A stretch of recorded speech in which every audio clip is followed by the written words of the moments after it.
not what I feel like I'm prepared for or adequate in. But I've enjoyed being able to invest in the lives of the young people. Sometimes I wonder, is any of this sinking in? But then sometimes I think that with some of the adults, and so I don't hold that against the kids. It's a blessing, though, to get to be involved in their lives. And in light of that, I'm thankful that so many of you as a church family look at the young people of our church as an investment. Not every church welcomes young people. Some churches look at the young people for reasons I don't understand, but as a nuisance or as a bother or as people who just tear things up. They're not contributors, they're takers, and on it goes. But the kids at our church, for the most part, I think almost every one of them are in the choir of their age. They help out with the talents they have. And I feel the liberty to call on these kids at any time and say, hey, I need you to do this, I need you to take care of this, and they've got a good attitude, and I'm thankful for it. I'm thankful for every young kid, young person in this church, and I'm especially thankful. I've become more and more aware of this over the last year and a half, probably. I am thankful for the work that God has done in the hearts of our young people who have no help at home. Amen. To me, that is such a tremendous blessing to get to visit with Raul on a weekly basis and know that he's trying on his own, best he knows how, with parents who are not concerned about his spiritual well-being. He is a blessing to me over and over again. The same would be true of Jose. The same would be true of Corbin, as Brother Daniel's been bringing him the last several months. It's been a tremendous blessing. I'm thankful that God's given me that opportunity. And any impact I have in a young person's life or in a child's life, I know it's because of the grace of God. Because again, by my own personal nature, that's not who I'm. That's who I don't feel qualified to minister to the most. But God's using me in any way in their life, then I'm extremely thankful for that. And again, I'm thankful for a church that is happy to invest in their lives. And I really do feel like if I came to almost any of you and said, hey, we need to spend X amount of money for these kids, I think you'd do it in a heartbeat. You wouldn't hesitate. You wouldn't say, well, I don't even have kids in the youth group. That wouldn't be a consideration for you.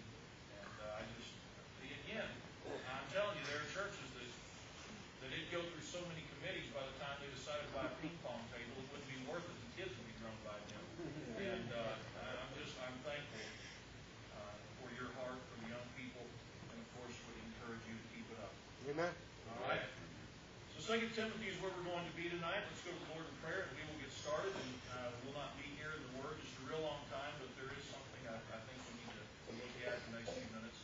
So, Father, thank you for this day. Thank you that we can be here tonight as a church family. Lord, we're thankful for the testimonies that we've heard this evening.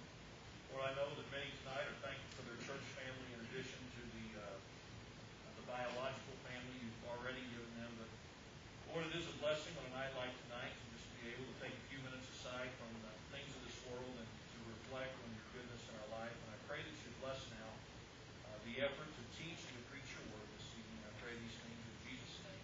Amen. I'm so used to the tall pulpit in the other This is horribly low and my eyes aren't very good, so I'm going to be like this a lot. But tonight I know that you know this, and I'm not going to be surprised at what I'm about to say, but you and I have the ability to communicate in a lot of different ways. You realize that, don't you? You and I can express ourselves in many different ways. If you don't know what I'm talking about, or if you've already begun to doze off, you can express a feeling, you can express a thought or an emotion in, let's listen, in a hug. Right? I know many of us are men tonight and we're not huggers. Right? But there are certain people in my life, whether I'm a hugger or not, they're going to hug me whenever they see me. Oh, yeah. And when they hug me, they're expressing a friendship, they're expressing a love, they're expressing some kind of a relationship there that they don't walk up to me and say, now the reason I'm about to hug you is because I'm your friend and you're my friend. No, it's just one of those understood things that I'm hugging you because we're friends. Sometimes sometimes the hug conveys sympathy or consolation, right? Right. Sometimes you don't know what to say. Sometimes you don't know what that person needs to hear. Sometimes you just feel awkward and you certainly don't want to say the wrong thing. So all you know to do is just hug, but it is communicating to that person, hey, I love you and I'm here for you, and if I can be a help to you and encouragement to you, then that's what I want to be. Sometimes, love could be for some other reason, or the hug could be for some other reason, but we're communicating with that hug. Sometimes we can communicate with our eyes, can't we? Oh, yeah. I saw some of you this evening as we were singing, communicating with your eyes. You don't normally do that. If you do, you need to go see an ophthalmologist or an eye doctor or something, because you were doing weird things with your eyes. But you were communicating with people across the room with just your eyes. Sometimes our eyes communicate attraction, right? I'm not real good at it. Showing us what. But attraction. Sometimes our eyes express total dissatisfaction in what's happened. Yeah. Didn't say a word, but you said everything that needed to be said with just your eyes. Right. Posture tells a lot, doesn't it? Amen. Man, I'm telling you, Brother Stan, since you touched on it, I'll just go ahead and say it. Sometimes people's posture while I'm preaching lets me know that this was not on their top 10 things to do at that time. They're just kind of sitting there, all leaned back in the pew. They got their arms up on the pew like, what do you want to be doing? That posture is not saying to me, feed me. Okay? Sometimes the posture, when it's like this, it's not screaming, this is good, I like it. It's saying, quickly, you're interrupting my nap. Sometimes I'll see Brother Cecil get out of his pew and walk like this for a minute. You know what he's saying? Things aren't exactly right back there. Now, Brother Cecil doesn't do it to draw attention to himself like Brother Mike does. Brother Mike gets up for prayer meeting, you'd think he's 103 because he's like, this kind of a thousand, this thing. All right?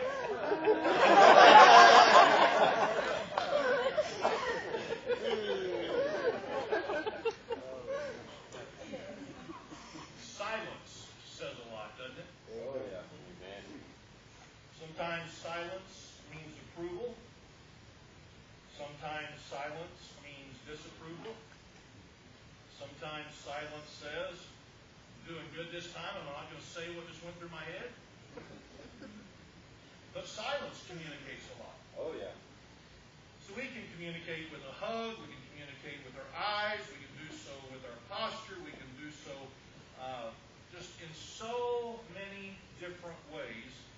But if I hadn't gone through that list tonight, if I would have said to you, how do you and I communicate with one another, what would probably have been the most popular answer? Verbal, with the words that we speak, right? Amen. Many of you spoke tonight of the friendliness of our church. So imagine for just a moment what it was like. Tell yourself what it was like when you walked through the doors this evening. As you walked through the doors, what did you do? You probably spoke to someone, right? And in turn, that person spoke to you. You may have stuck your hand out, and you may have shook hands if you were ladies, and not one of us, non-hugging men. Ladies, you may have met each other with a side hug or a full hug or whatever, but as you did that, you verbally communicated with one another, like, hey, how are you? Hey, it's good to see you. How's your week been? How are you feeling? And on and on and on it goes, this verbal communication. Now imagine for just a moment, please, if you had walked in this evening, shook hands with someone and said, hey, how are you doing? Non-verbal. You would have probably thought they're either rude, stuck up, or stupid. I mean, listen, did you not hear what I just said? I said, hello, how are you? right? Right. So unless there's some kind of a health issue that would keep them from being able to speak, if they did not speak to you, you would say, hey, I just communicated to you, like, hey, how are you? How's your day been? How's your week been? If they don't respond back with some kind of a verbal response, we say to ourselves, what's their deal? Yeah. Amen. Right. Right. What's their problem? What's up with them that they won't speak to me? Mm-hmm. I mean, the best I can get out of you is a grunt? Come on. We expect more, don't we, by way of communication? Yes. Well, guess what? If you expect communication from others, what do you think people expect from you? Communication. See, if you walk up to somebody and say, hi, how you doing? And they don't respond, you say, what's up with them? Are they rude, stuck up, or dumb? Well, I said stupid a while ago, whatever word you want to use. Well, listen, if somebody were to speak to you and communicate to you, they expect you to communicate back to them. Verbally. Yes. Amen. Now, I say all that to try to convey this thought. We can communicate with our eyes, we can communicate with our posture, we can communicate with our silence, we can communicate with us, and all this other stuff. But the most popular form of communication is with our words. Amen. That's how we communicate so much of what we're thinking, what we're feeling, what we want other people to know. Now, 2 Timothy chapter 3. Probably not the most popular Thanksgiving message we'll ever hear. By way of if you went to other churches and listened to other Thanksgiving services, probably not the text you would be pointed to. But Paul is writing to Timothy, and what is Paul doing? He is giving him instruction for the ministry. Now, I really want all of us to hear this, all right? Paul is giving Timothy instruction for the ministry. Paul is saying, Timothy, this is what you need to be doing. This is what you need to be mindful of. Timothy, this is what you need to be aware of. And so a popular verse that many of us are familiar with in chapter 3, verse number 1, Paul says this, this know also, Timothy, you need to be aware of this, that in the last days perilous times shall come. Now, just in that statement alone, Paul is saying this, there is coming a day when the world is going to come to an end. Right. Amen. There is such a thing as last days. It doesn't matter how hard you and I strive to preserve this universe. It doesn't matter how many smart cars we drive and how many rechargeable cars we drive.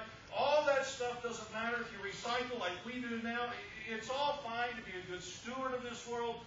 But one day, this is all going to come to an end, every bit of it. Oh, yeah. There is such a thing that the Bible speaks of as the last days. And again, we know this, that Paul says to Timothy, that in the last days, perilous times will come.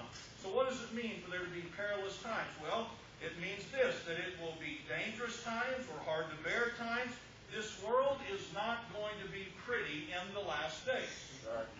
This is not going to be, in the last days of this world, some utopian, euphoric universe to be a part of. Amen. I know people don't like to hear that necessarily, but things will not get better. They are going to progressively, gradually, and it seems like more rapidly, Yes. grow worse and worse and worse in the last days. So what will be the indications or the indicators of the last days? We'll look there in verse number 2. Some of you already know where this is going, but I want us to think about this. For men shall be lovers of their own selves. What is an indicator of last days living? Selfishness. Yeah. Right. Amen. Amen. Pure, unadulterated selfishness. Yeah. You tell me that in today's society, selfishness is not running rampant. And if you truly believe that, I just expressed with my eyes what I think of you. Really.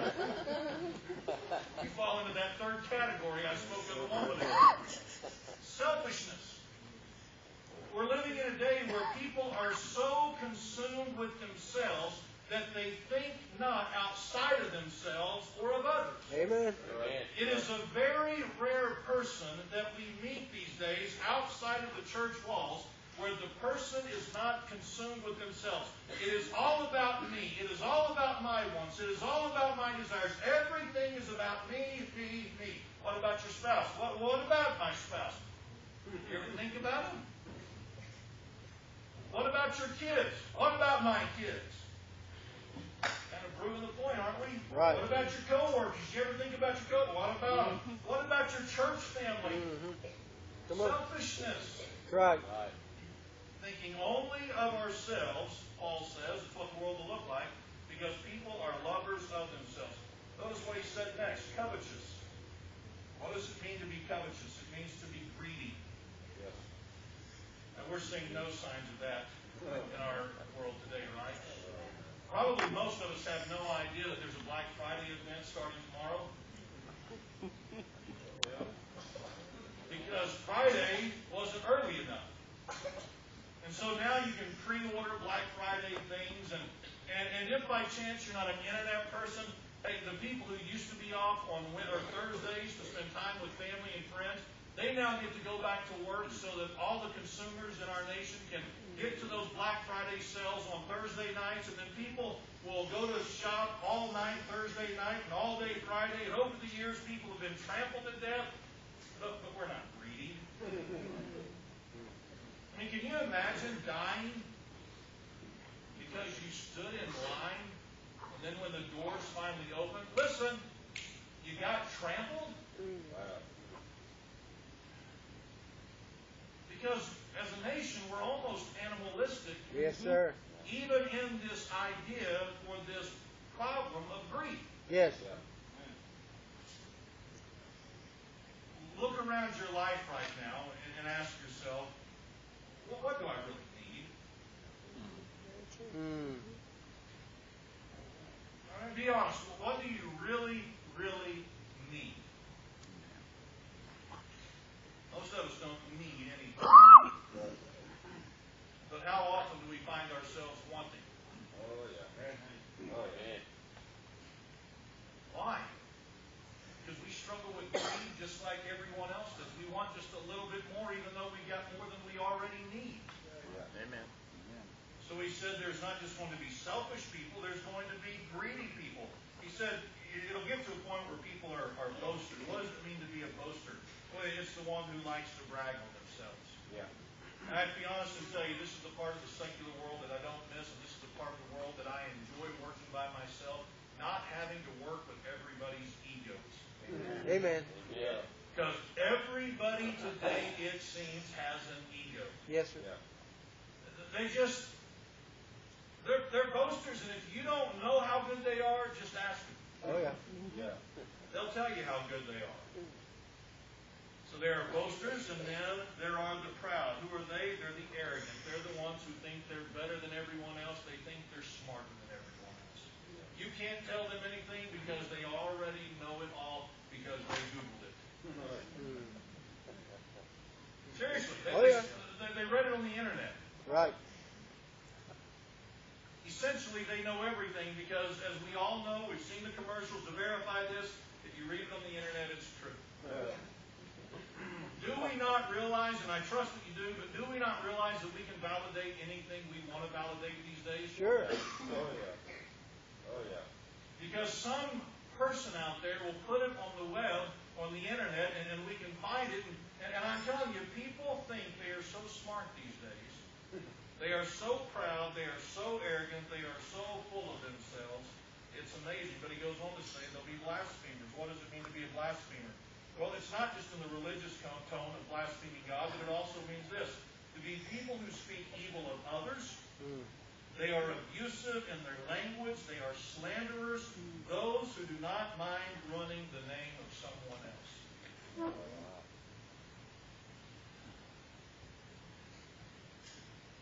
Isn't it disheartening sometimes to hear the way people talk to other people? Amen. Man.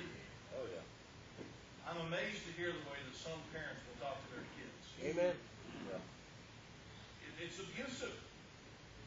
They'll yell at them. They'll call them names. They'll make them feel insignificant. They'll make them feel worthless. They'll make them feel like they're a nuisance. They'll make them feel like it's a bother.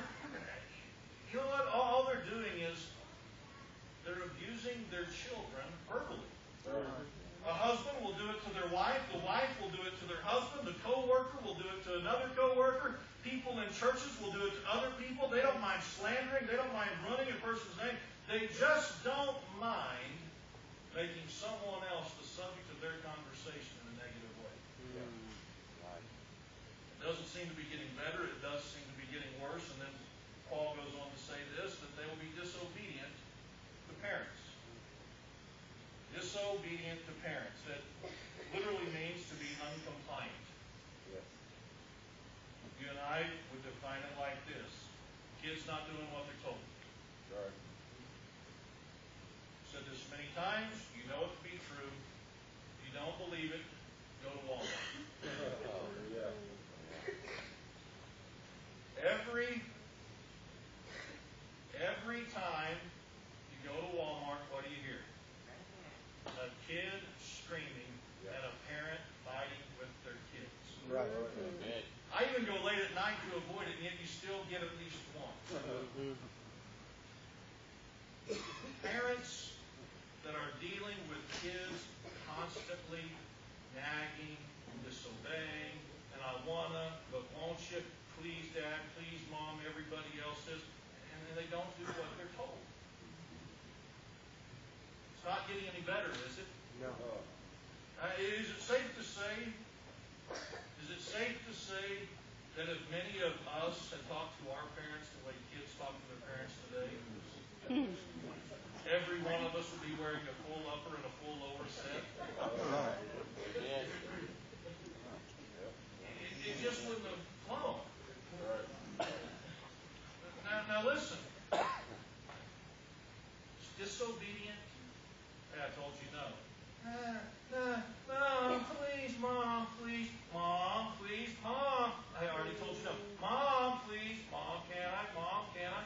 What is that? Disobedience. Right. Now listen, you know where our kids are learning submission to authority? From adults in their submission to authority. That's right. Amen. You know why we're living in the last days? You know why we're living in perilous days where children are not obedient? Because we live amongst rebels who call themselves adults. Right. And they don't want to be told, so how can we expect children to be any better? And just imagine what the next crop of adults is going to look like with the young people in society today. Yeah. That's enough to make you weep if you think about it. Yes, sir. Oh, yeah. So we've got blasphemers, disobedience to parents, and we have unholy. What does it mean to be unholy? What it means to be ungodly or to be wicked? Well, we understand that. Without natural affection, the whole gay, lesbian movement and just affection that isn't normal, truth breakers, people who have no integrity in their word, false accusers, on and on and on and on it goes. So, you understand all this, but right after disobedient to parents, what is there right in the middle of all of it? Unthankful. Unthankful. You have selfish people, greedy people, boastful people, arrogant people, hurtful people, disobedient people, ungodly people, not normal affection people, dishonest people, people who will lie, people that you can't depend on, who have no control, and on the list goes. Right there in the middle of it, you know what Paul says? He says one of the problems that will plague society in the last days is this: people will not be grateful. Yeah. They will not be grateful. They will not be thankful. For what? For what they have? For what's done for them? For what's already available? On and on it goes. Real quick, I'd like to share a thought with you. The last year and 10 months, whatever it's been, that I've been working with the youth, I've had the chance to do several things. Well, that's all right. You're going to walk all the way across in front of everybody again?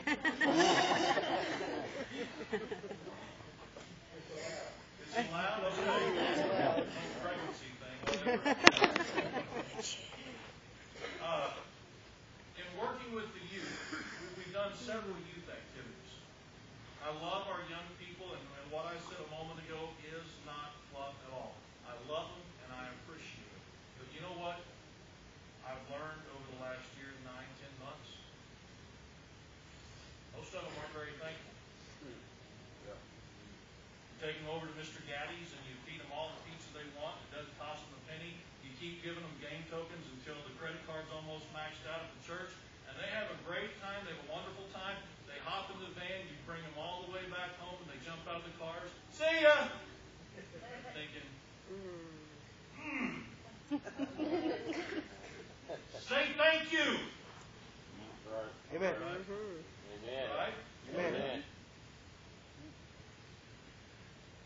Bring them to the church, and you feed them again all the pizza or the hot dogs they want. You entertain them. They're laughing. They're smiling. And they're having a good time. And then the ride shows up, and they just walk out the door, and you're like,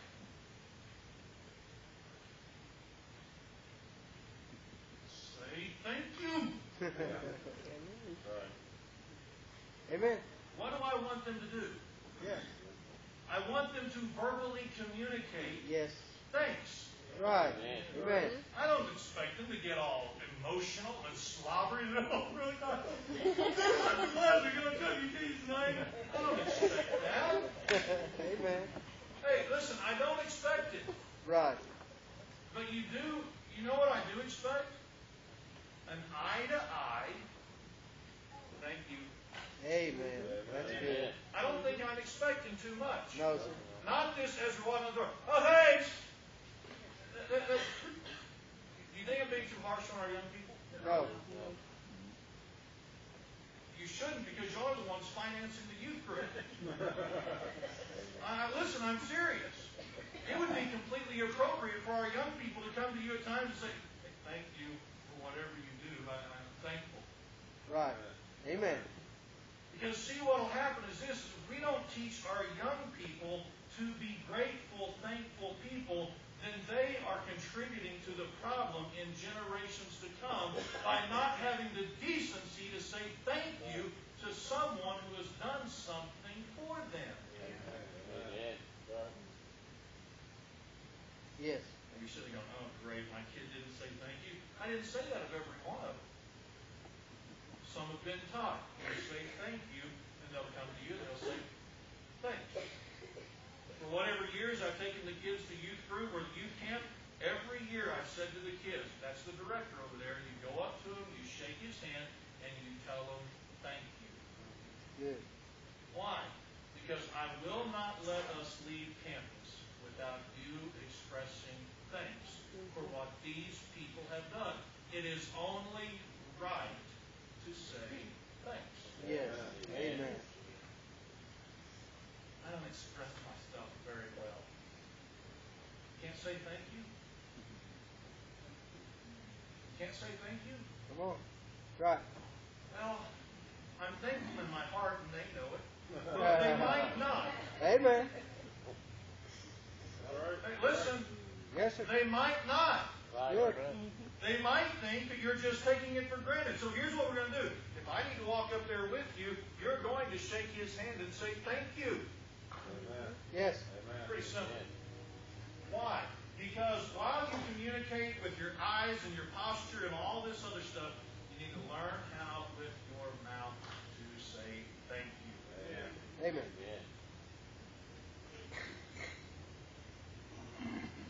But it's not just something our young people struggle with. Right. Right. Men, how many times do our wives fix a meal, we sit down and devour it, and as soon as we're done, we get up and leave the room and don't even bother saying thank you. Amen.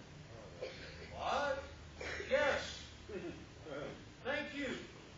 Amen. I got grilled cheese sandwich last night. I'm not minimizing it. That's what I requested. I wanted a grilled cheese sandwich last night. And when it was brought to me, what did I need to say? Thank you. Amen. Amen. Right. Just 2 pieces of bread, cheese, and really? Yes. Yes, sir. Amen. I think I was sitting there watching TV while they were getting made. What do I need to express? Thanks. Amen. Men, when your wives do something, you know what your kids need to hear? They need to hear that you're thankful for what their mother does for you. Amen. Amen. Right. She knows I'm thankful. She might not. Verbally communicate it. Ladies, you need to say thank you to your husband. Why? He needs to hear it. Amen. Amen. If your husband is a provider, if your husband is a worker, if your husband is a good influence on the kids, if your husband is the kind of man that you would want your son to be, or your daughter to one day marry, don't just sit there silent and not communicate this to him every once in a while. Say thank you to him. Amen. Right. Be grateful.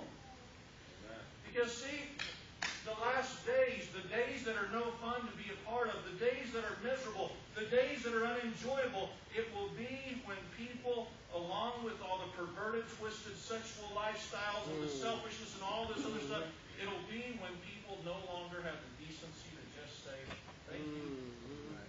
Right. That's right.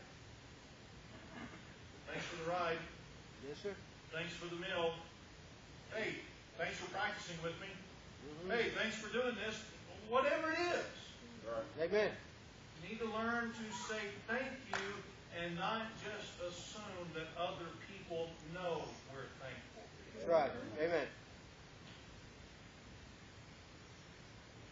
Here's why I think we need to be so careful to be thankful to others. Because if we will take for granted what people in front of us do in a very physical manner that we can see and touch and immediately benefit from, how many times do we take for granted what God has already bestowed upon us, Oh, yeah. and we fail to say thanks? Oh, yeah. Yeah. Oh, yeah. Does this make sense? Yes. Amen. Hey, if I will take for granted everything that my wife and my kids in this church do for me, what makes me think I don't take for granted what God does for me? Right. If I don't express thanks to Susie and the kids and to you when you do kind things for me and for my family, if I don't have the decency to say thanks to you, then what would make you think that I would have the decency and the uprightness of heart to be mindful on a regular basis to say to God, God, thank you. Right. See, it's not just the unsaved who will become unthankful. Paul seems to indicate that even saved people can become unthankful. Oh, yeah. Amen. Not to just the people around them, but even to God who made every bit of this available. Right. Right. Well, God knows my heart. Okay? You still want to hear it sometimes? That people are thankful for you? Yeah. Oh, yeah. And don't you think sometimes He wants to hear it from us? Amen. Amen. Lord, I just thank you Yes. for this, and for this, Mm-hmm. and for this, and for this. And Lord, I've got my list here, so we're going to be here for a while. Amen. Right? Yes. Listen, I'm not trying to be weird. I'm not trying to brag or anything like that. I know it's 10 after 8, so maybe you have to go to work tomorrow. You know what I do every Tuesday? I don't pray for any of y'all. I just don't. Tuesday's a free day. Y'all don't get any prayers unless it's something major going on. You know what I dedicate Tuesdays to? Thanksgiving. Amen. Wow. It's just a routine I got myself into, I don't know, a few years ago. If y'all can't pray for yourselves on Tuesdays, y'all are in a world of hurt. It doesn't mean on the other days of the week that I don't give Him thanks for certain things. But on Tuesdays, I just try to give attention to what God has blessed me with. And God, I just want to say thank you. Amen. Because I don't ever want to get to the point where I do not verbally express thanks to the one who gave me everything. Yes. Amen. Sunday morning in Sunday school, I tried to convey to the young people, you and I are absolutely nothing outside of God's work in our life. Amen. Right. I can't work, I can't think, I can't function, I can't move, I can't speak, I can't shoot a basketball. I can't play a piano. I can't play a harmonica. I can't do anything without God enabling me and allowing me to do it. Amen. What does he deserve? He deserves to be told thanks. That's right. You and I do not want to be contributors to the ungrateful spirit that is so prevalent in our society today. Amen. Giving thanks should not be an annual event. Well, it's that time of year where I remember, okay, I'm going to be thankful for this, this, this, this, and this. No. It should be a regular occurrence on our part that we are thankful, that we are grateful, and we express it with our mouths. Lord, thank you for whatever it is that's on our heart. So, Amen. be thankful. Parents, if you got kids in the youth group, don't go home and chew them out tonight. I'm serious. Don't go home and say, I can't believe it. Was that you who didn't say thank you? Listen, we'll address that when we need to. But if they don't show enough thanks, you might ask yourself, how much thanks do they hear me giving? Yeah. Amen. So, don't jump their case. Be ready to go stand before the mirror and say, listen, until we're ready to go stand before the mirror and say, how thankful am I? And how often do I verbally express it? Because he is worthy of it. Amen. All right? Amen. Well, let's pray, and then we've got a couple of instructions, and we will get started. All right? Father, thank you for this time together tonight. We do thank you for your word. Lord, how it can instruct us, how it can teach us, how it can remind us.